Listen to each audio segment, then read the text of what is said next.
가장 바보 같은 짓 첫 번째. 네, 안녕하세요. 타로마스터 정혜도입니다. 오늘은 바보같이 살지 않으려면 반드시 하지 말아야 할 세 가지에 대해서 말씀드리도록 할게요. 아마 누구나 한 가지 이상은 해당됐을 것이고, 저도 두 가지 정도가 해당이 됐었던 일인데요. 그러면 말씀드리도록 하겠습니다. 인생에서 가장 바보 같은 짓 첫 번째. 부모를 원망하는 거예요. 부모를 원망하는 사람들을 보면요. 부모가 부자여도 원망을 하고 가난해도 원망을 합니다. 부모를 원망하는 것이 아니라 주어진 환경을 원망하는 것이죠. 그런데 어떻게 보면 부모님도 내가 좀 잘 살아보려고 했지만 그 환경이 된 거예요. 그 환경은 나에게 주어진 무대입니다. 아, 내가 이 무대에 왜 서 있나를 생각하는 것만큼 바보 같은 짓이 없는 거죠. 그리고 정말로 이것을 따지고 싶다면 이 무대를 진짜 만든 사람에게 따져야 되는데, 이것은 어떻게 보면 우주 원리의 근원적인 질문입니다. 불교의 인연법에서 한번 찾아보면 내가 이 무대에 서게 된 이유는 내가 과거에 전생에 저질렀던 업보 혹은 까르마에 의해서 이 무대가 어느 정도 만들어졌다라고 볼 수 있는 거죠. 일정 부분 자업자득이라는 겁니다. 그렇기 때문에 내가 왜 이 무대에 서 있나 원망하지 마시고, 내가 이 무대에서 어떻게 하면 잘 살 수 있을까? 그리고 난 무엇을 배우기 위해서 이 무대에 섰는가? 이 환경이 주어졌는가를 생각하는 게 현명하다라는 거죠. 부모를 원망하는 것은 바보 같은 짓 중에 첫 번째라고 볼 수가 있는 거예요. 인생에서 가장 바보 같은 짓 두 번째. 자식에게 실망하는 것인데요.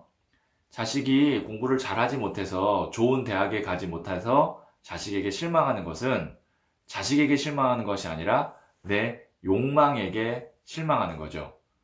이 세상에서 부모만큼 자식이 잘 되길 바라는 사람은 없을 거예요. 그리고 부모만큼 자식을 가장 사랑하는 사람도 없을 거예요.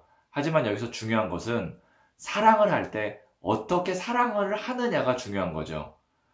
자식에 대한 사랑에 내 욕망까지 포함시켜 놓고 자식 탓하면 안 된다는 겁니다. 인생에서 가장 바보 같은 짓 세 번째. 그 세 번째는 믿었던 사람에게 배신당했다고 속상해하는 것이에요. 믿었던 사람이기 때문에 배신을 당할 수 있는 거고요. 친구니까 배신을 당할 수가 있는 거죠. 믿음이 없이는 배신이 없는 거고요. 그렇기 때문에 친구에게 내가 배신당했다고 속상해하지 마세요. 그것은 내가 걸어가다가 엎어졌는데 왜 여기 땅이 있었는가를 원망하고 탓하는 것과 같은 거죠. 사람을 잘못 믿은 내 탓이다라고 생각하세요. 갈망, 욕망, 희망이 있었기 때문에 원망, 실망, 배신이 있었던 거죠. 사실은 진짜 적은 주변에 있는 것이 아니라 내 안에 있는 것입니다. 하지만 내 안에 있는 적을 보지 못했기 때문에 주변에 있었다라고 착각하는 거죠. 소울님들, 우리는 이제 진짜 내 안에 있는 적을 보셔야 됩니다. 우리는 이 말을 상기해야 되는데요. 할로 축괴 사자 교인이라는 말이 있어요. 하루 강아지는 날아온 돌멩이를 물고 사자는 돌멩이를 던진 사람을 문다라는 고사성어인데요. 진짜 내 안에 있는 적을 볼 수 있어야 됩니다. 저도 이제는 앞으로 부모 원망, 믿었던 친구에 대한 배신 생각 안 하려고 해요. 사실 이 두 가지를 했었거든요. 그리고 자식 실망도 앞으로 하지 않으려고 합니다. 소울님들, 이제 정말 부모님과 자식이 건강하다는 것, 이것만으로도 우리 감사하면서 살아요. 이번 영상의 픽원 카드는 진짜 내 안의 적은 무엇인지, 지금 내 안의 적은 무엇인지를 한번 타로 카드에게 물어보려고 합니다. 네, 이번 픽원 타로 카드의 주제는 지금 내 안에 있는 적은 무엇인가입니다. 소울님들께서는 가장 편안한 상태의 마음가짐을 가져주세요. 편안한 장소에서 쉬는 모습을 생각하셔도 되고요.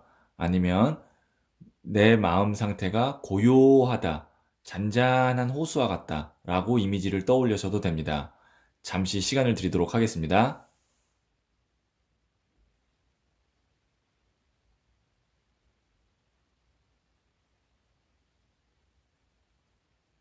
네, 저는 소울님들의 그 편안한 마음을 방해하는 것이 무엇인가를 제 스스로 한번 떠올려 보면서 주파수를 한번 맞춰서 여기에 있는 타로 카드를 진지하게 선택하도록 하겠습니다.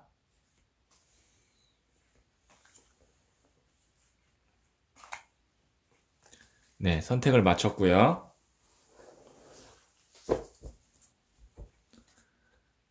첫 번째, 두 번째, 세 번째, 네 번째, 다섯 번째 카드예요. 5장 중 한 장을 선택하시면 되고요. 잠시 시간을 드리도록 하겠습니다.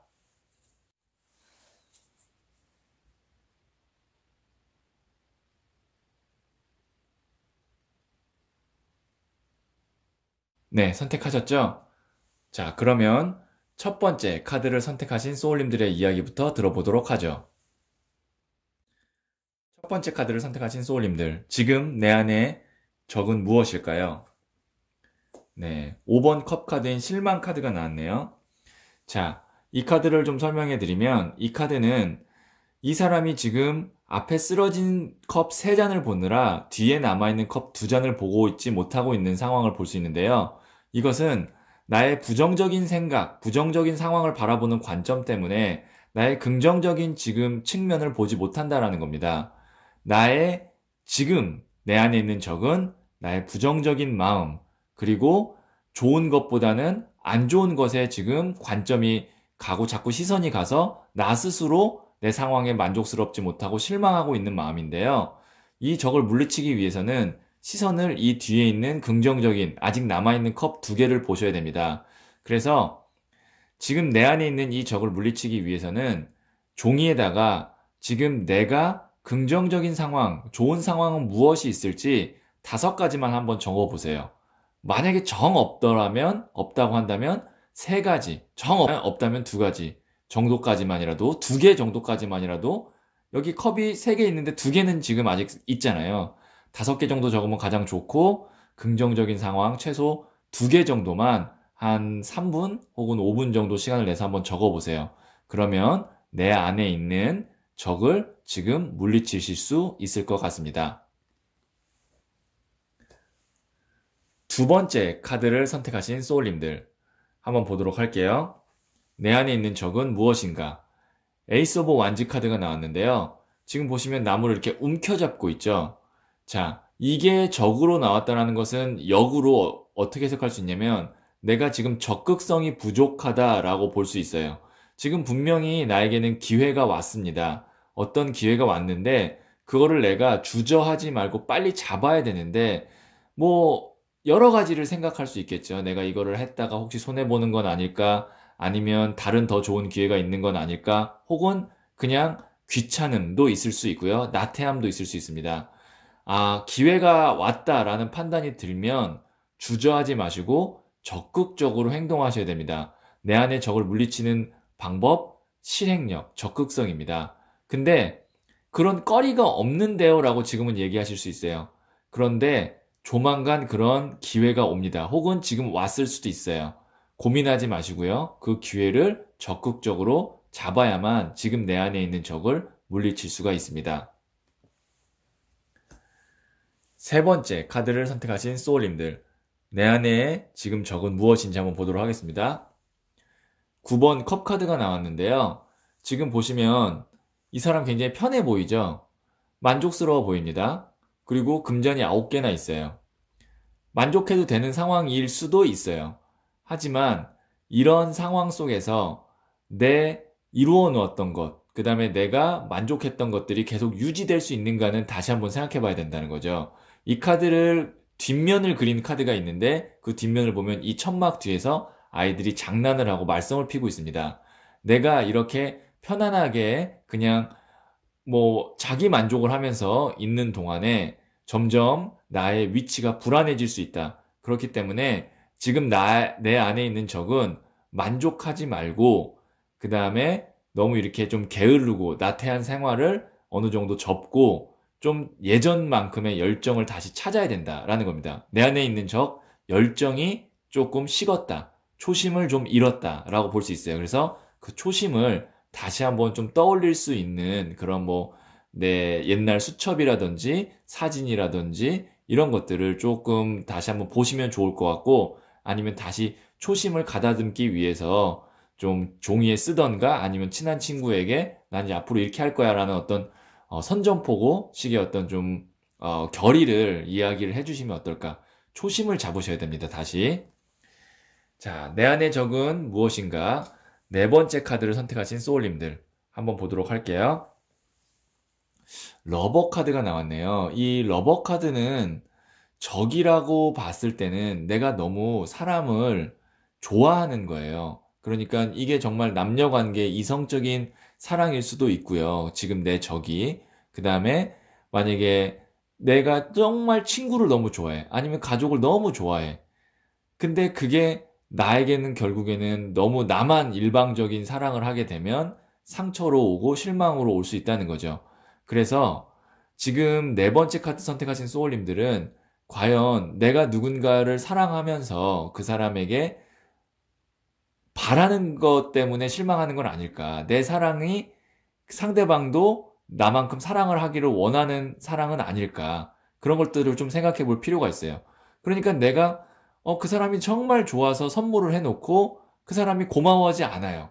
그러면 거기서 내가 실망하고 상처받을 수 있다라는 거거든요. 그것이 나의 지금 적이라고 볼 수 있어요. 그러니까 사랑을 할 때 내 욕망을 거기다 실으면 안 됩니다. 그러면 그 욕망이 실망으로 이어져요. 그렇기 때문에 지금 내가 혹시 내 욕망을 사랑에 실은 건 아닐까라는 걸 다시 한번 물어보시고, 그리고 내 스스로 거기서 답을 좀 찾으시면 아마 내 안에 있는 적을 물리칠 수 있지 않을까 싶습니다.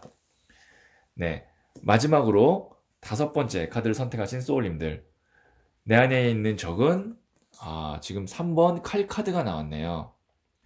3번 칼 카드가 나왔다는 거는 이거는 큰 상처, 인간에 대한 배신을 뜻하는데요. 혹은 이게 이제 좀 시간이 지났어도 트라우마로 남을 수 있다라는 건데, 이 3번 칼 카드 정도가 내 안에 있는 적으로 나왔다면 이것을 가까운 시일 내에 물리치고 내가 극복하기는 어려울 수 있어요. 이 정도의 상처는 시간이 지나기를 기다리는 수밖에 없습니다. 혹은 이 상처를 다시 치유해 줄 수 있는 사람을 만나는 방법이 조금 빠를 수 있어요. 오히려 지금 다섯 번째 카드를 선택하신 소울님들은요, 급하게 생각하지 마세요. 내가 마음의 준비가 어느 정도 되고 회복될 수 있는 시간이 좀 필요할 것 같습니다. 우리가 뭐 예를 들어서 운동을 하다가 다리가 뭐 이렇게 금이 가든 팔이 부러지든 하면 뭐 전치 12주, 뭐 전치 16주 이렇게 회복 기간이 있잖아요. 그것처럼 내 마음도 회복 기간이 필요합니다. 그래서 조급하게 생각하지 마시고 서서히 내 마음이 치유되고 회복되는 시간을 좀 기다리셨으면 좋겠습니다. 네. 그러면 픽원 타로 카드 여기까지 하도록 하겠습니다. 소울님들의 내 안에 있는 진짜 적을 물리치시고 행복해지시길, 소울이 있는 삶 사시길 바라겠습니다. 네, 소울님들. 내 안에 있는 적을 물리치는 가장 첫 번째 단계는 인지하는 거예요. 내가 지금 이런 마음 상태이구나.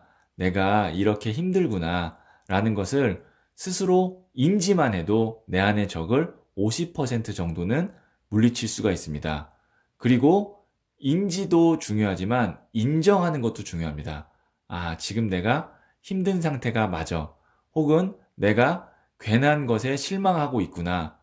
맞아. 내가 믿은 것이 잘못이야. 라는 식의 어떤 내 스스로 인정하는 것. 이것도 내 안의 적을 물리칠 수 있는 방법입니다. 내 안에 있는 적은 나를 더 성장시키고 깨달음으로 이끌 수 있습니다. 사실은 적이 아니라 나에게 도움이 될 수 있는 기회다라는 생각을 한다면 내 안에 있는 적을 조금 더 긍정적인 시각으로 바라볼 수 있지 않을까 싶네요.